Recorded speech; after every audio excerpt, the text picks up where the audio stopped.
up, fans, and welcome to another exciting edition of Cammy's Comic Corner. I'm your host, as always, Cammy. Now, we have quite the, just usual week this week. We have another repeat pick of the week, but, enough about that. Let's get on to the good stuff. The meat, the substance of this episode. First up from DC, the pick of the week. From Mr. Tony Daniel, we have Batman, Battle for the Cowl, number 2. Like I said before, written and drawn by Mr. Tony Daniel. As the cliffhanger from issue 1 suggests, Jason Todd, in fact, is Batman.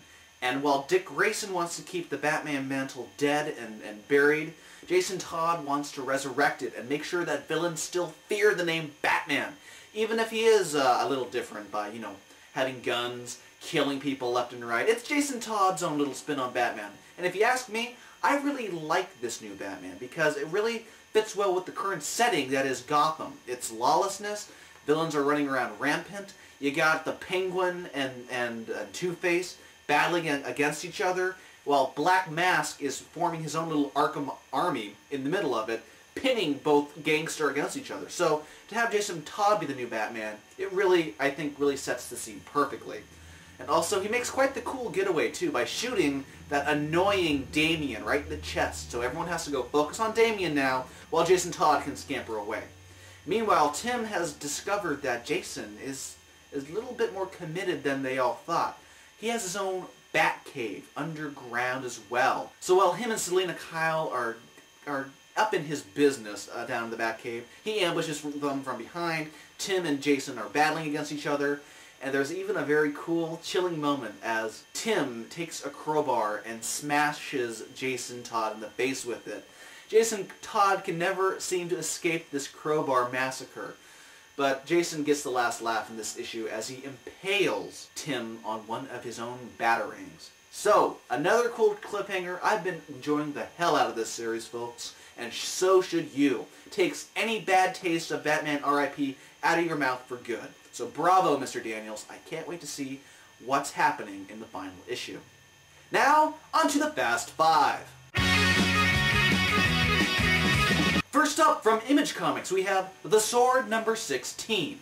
Now, when we last left Dara, she was jawless.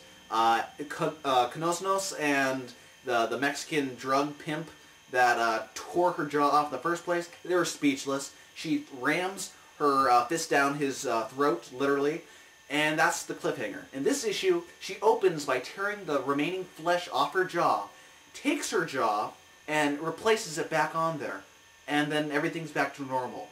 It's just, what the fuck's going on? So they get to fighting, and she does quite the number on him. As he opens up the ground from underneath her and lets her fall to her death, in this little pit he's created, he calls his sister for reinforcements. So while she's flying over here, Dara comes back from underneath the ground, slices and dices as usual, takes his eyes out, takes a leg off. It's just those cool couple-page action sequences that really get you really revved up for the rest of the issue. So I cannot wait for the next issue. The Luna Brothers always do this to me. They always leave you with those killer cliffhangers after those intense action sequences. So bravo, Luna Brothers. You just keep on doing what you're doing. Next up from Marvel, we have Ultimate Wolverine vs. Hulk number 4. Now, this is quite the amazing, thing because it's out on time. I distinctly remembered what happened in the events of issue number 3. She-Hulk is introduced, and we're introduced to Betty Ross and Dr. Jennifer Walters working together. And guess what? We find, in the 616 universe, Jennifer Walters is She-Hulk, so that's what everyone's expecting. But in this issue, she's doing experiments on how to make the Hulk serum safer, where you get more Hulk and less Rampage and Hulk Smash. But by the end of this issue, we found out that Betty Ross is the She-Hulk, and she is going to get in between Banner and Wolverine. And turns out, since she broke Bruce Banner's heart, and the Hulk remembers this, now Hulk's going to break Betty. So I can't wait to see where this whole brawl goes. You got She-Hulk versus Wolverine versus Hulk. It's gonna get messy, people. And speaking of green, we have up next from DC Comics, Green Lantern number 39. Now this is the Agent Orange arc, and we are introduced to the Vega system, which is controlled by the Orange Lanterns. That's why it's been off limits to all these Green Lanterns before. The Orange Lanterns are awoken as the controllers are looking for the Orange Lanterns themselves, but as we learn that this color means greed, and they're not going to let their Orange Lantern go without a fight. Think of it as the Orange Lanterns as being a universe, a whole core dedicated to Gollum from Lord of the Rings. He's my precious, no stupid habits. That's what they're pretty much are like with their lantern, with their baby, with their precious. So they pretty much destroy the controllers, and then they get pissed. So they go to Oa themselves and they say, "What the hell? You said we could have this little universe for ourselves. We wouldn't be bothered, and now you're sending controllers after us." And the Owens are trying to say, no, listen, they're not a part of us anymore. They haven't been for a couple billion years, but that's not what they want to hear. Now they're declaring war on the Green Lanterns, apparently. And, you know, Green Lanterns, they don't really have that much of a problem. They're like, okay, we're already fighting a war over here and a war over here, so, you know, if we have to fight another color, then why the hell not? So that's the cliffhanger. We're going to get more Agent Orange goodness in the next issue, and as usual, Blackest Night just around the corner. Next up from Vertigo, we have House of Mystery number 12. Now, as in previous issues of House of Mystery, you get a little bit more action, but this issue, I liked it for the story. You find this one character, this one bar patron, Miss Montaigne, as she tells of her story and how she is in love with one barmaid who works there, Cressida, and how she couldn't love her from one universe, so she tried dating her from parallel universes and parallel Earths, trying to find the Cressida of that Earth and just, you know, fall in love with them. But apparently it's not good for her to do so because they all confront her. They find out that they're kind of cheating. She's kind of cheating on all of them, but she says, you know, well, if it's the same person, is it really cheating? But they tell her that, you know, we can't fall in love with you because everyone we fall in love with dies. So I picked this issue up mainly because of that little story, not really much for the action of this issue. But anyway, moving on. It was a good issue. And finally this week from Marvel, we have Wolverine Weapon X number 1, written by Mr. Jason Aaron. Remember his cool little run on Wolverine? Well, guess what? He's back writing Wolverine Weapon X. This is pretty much a setup issue, as we're introduced to Blackguard, and they're killing a bunch of little villagers down in Colombia. Why? We don't know, but apparently they have 3 claws. Guess who else has 3 claws in this issue? It's Wolverine. That should have been obvious.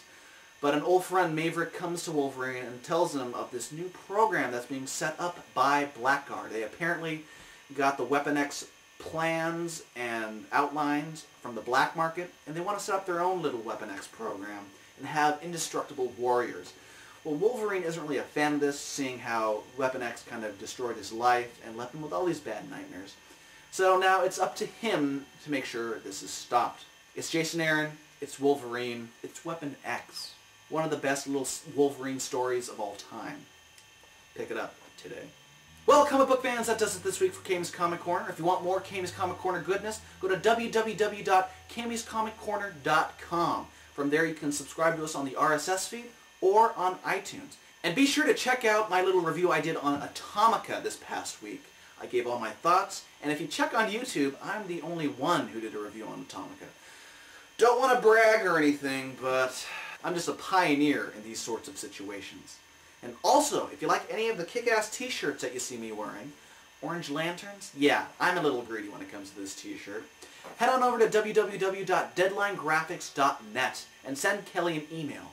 The deal going on for the month of April is all comic book t-shirts. If you buy 3, you get the 4th one free. So with a deal like that, you'd be stupid enough not to jump on this offer. And also, he's throwing a little Cammy's Comic Corner Fan Appreciation Contest for the month of April. And the winner for this week is Mr. Ryan Silk of Arizona. Ryan requested a Blue Lantern Oath t-shirt, and congratulations, Ryan from Arizona. Whoever you are, you're getting this t-shirt. So congratulations, and thanks for entering. If you want to win next week and be a contestant, head on over to www.deadlinegraphics.net, send Kelly an email with your name, your address, your shirt size, and what shirt you're interested in. If you need the catalog, just let him know. He'll send you the entire catalog. Marvel, DC, Image, Dark Horse, etc. All great shirts, great qualities, and I highly recommend it. There's only one name that I trust when it comes to comic book t-shirts. That is Kelly over at deadlinegraphics.net. Well, that does it this week. I've been your host, Cammy. This has been Cammy's Comic Corner.